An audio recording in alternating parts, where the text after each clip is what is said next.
wabarakatuh. Halo teman-teman semua, gimana kabarnya hari ini? Semoga teman-teman dalam keadaan sehat semuanya ya. Teman-teman, minggu ini kita ada di Five Meeting, ada di minggu yang kelima, ada di modul yang ke-5 gitu ya. Sama seperti yang sebelum-sebelumnya, per minggunya, per modulnya kita akan ada 2 topik. Nah, topik yang pertama ini, hari ini, ya minggu ini, sorry, saya akan share tentang, eee eee eee, sorry, saya akan, kalau kemarin-kemarin kita sudah grammar ya teman-teman ya, kita ada grammar, kita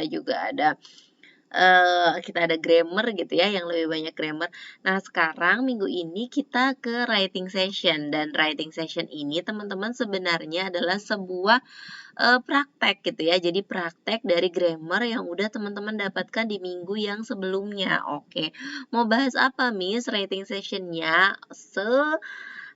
We wanna discuss about descriptive text today. Ayo teman-teman, kita akan coba membahas tentang si descriptive text. Siapa yang sudah tahu apa sih sebenarnya descriptive text itu? Kayaknya teman-teman udah tahu, mungkin lupa aja kali ya, gitu ya. Oke, sebentar, ini kita ke next. Kita ke next slide. Ya, ini dia next slide-nya. Apa teman-teman? Apa sih sebenarnya descriptive text itu apa teman-teman? Di dalam teks itu kan kita kenal yang namanya, naratif gitu ya, explanation,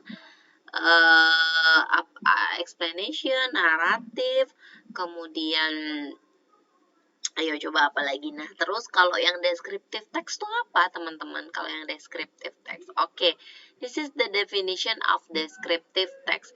Diambil dari kata describe. So, descriptive text is about text, is a text ya. Describe about the person, place, or thing. Jadi, descriptive diambil dari kata yaitu kata describe gitu ya, dari awalnya kan deket gitu ya, dengan describe. Jadi kalau describe itu apa? Describe itu menggambarkan, teman-teman. Menggambarkan apa sih yang digambarkan? Bisa orang atau manusia gitu ya, people, atau tempat, atau juga benda.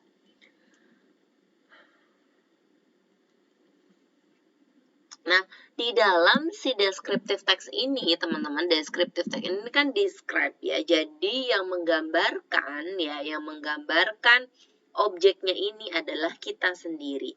Dan kita sendiri selain dari kita sendiri, itu ya, selain dari diri kita sendiri. Jadi kita itu kalau di dalam descriptive text kita tidak perlu memerlukan kayak fakta-fakta yang lain yang misalnya kita fakta itu yang benar-benar dilihat oleh panca indera kita aja terhadap si objeknya gitu ya, bukan kita dadak-dadak Google gitu ya, mencari Google. Enggak, kalau di dalam descriptive text itu memang just describe person. Misalnya teman-teman mau mendeskripsikan saya ya, silakan teman-teman mendeskripsikan saya berdasarkan sepengamatan teman-teman yang kita ketemu selama ini online gitu ya, silakan dideskripsikan gitu teman-teman ya. Jadi tanpa adanya tambahan yang harus kita cari di dalam Google atau di dalam di dalam info yang lain gitu. Jadi memang yang benar-benar kita tahu, yang kita tangkap dengan panca indera kita. Kemudian di dalam descriptive text itu ya teman-teman tidak ada tentang benar dan salah. Kenapa gitu ya?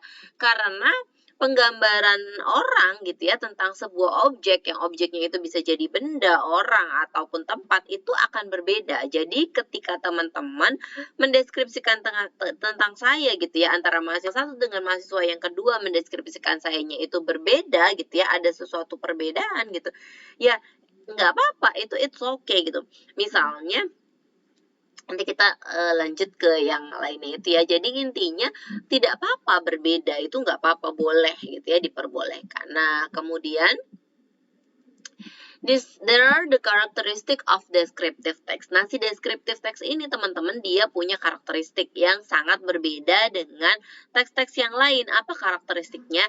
Dia ada yang namanya identification, dia ada yang namanya description.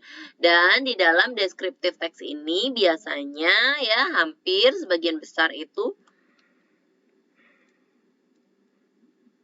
menggunakan simple present tense, teman-teman. Jadi, tenses yang digunakan itu adalah si simple present tense. Nah, identification itu apa? Oke, identification itu it's about terms.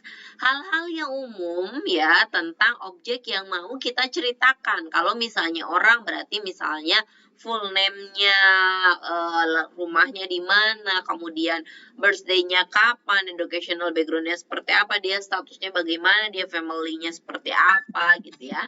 Sedangkan, nah ini nih teman-teman, description.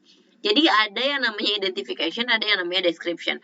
Kalau identification itu adalah general things, informasi yang sangat-sangat general dari objek yang mau kita gambarkan. Sedangkan kalau si description ini ya, jadi ada physical appearance dan ada karakteristik. Jadi ada ciri-ciri yang tadi saya bilang yang bisa dilihat sama panca indera kita.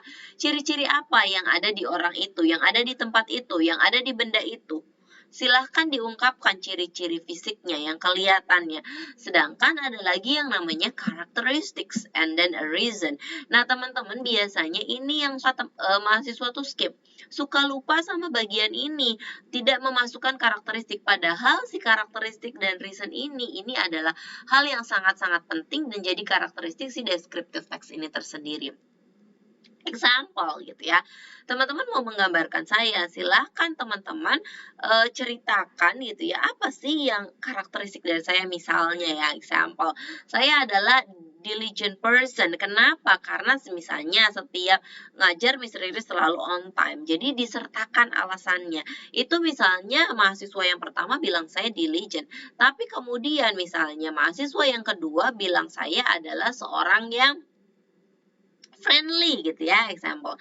Seorang yang friendly. Kenapa friendly gitu ya? Misalnya karena gitu kan Miss Riri itu di setiap pertemuan ketika kita online ataupun offline selalu misalnya ramah, selalu tanya kabarnya dibandingkan misalnya, ini misal ya, dosen lain tidak menanyakan kabar gitu ya misalnya. Itu teman-teman. Jadi yang tadi saya bilang ya, boleh banget berbeda. Nah, perbedaannya itu biasanya pada karakteristik dan juga reasonnya. Kalau physical appearance bisa jadi hampir semuanya mirip. Walau mungkin misalnya ada yang tulisannya satu mahasiswa bilang ini nggak pakai kacamata, ada yang bilang pakai kacamata. Itu it's okay gitu ya teman-teman. Jadi intinya dalam sebuah descriptive text itu tidak ada yang benar dan tidak ada yang salah. Nah, tapi satu yang harus teman-teman ketahui, identification dan description ini tidak bisa dirubah, belum tidak bisa ditukar. Boleh nggak yang bagian pertamanya description, keduanya identification? Big no gitu ya teman-teman, sangat-sangat tidak bisa gitu. Nggak boleh ini dirubah, ini sudah susunan. Jadi kalau misalnya teman-teman, nah kemudian ini lagi, ketika teman-teman membuat si descriptive text gitu ya, ketika teman-teman membuat descriptive text maka minimalnya ada 2 paragraf, karena ada identification dan ada description. Ketika descriptive text hanya ada 1 paragraf, nah itu pertanyaan besar ya, benar tuh, karena si descriptive text ini harus ada identification dan description.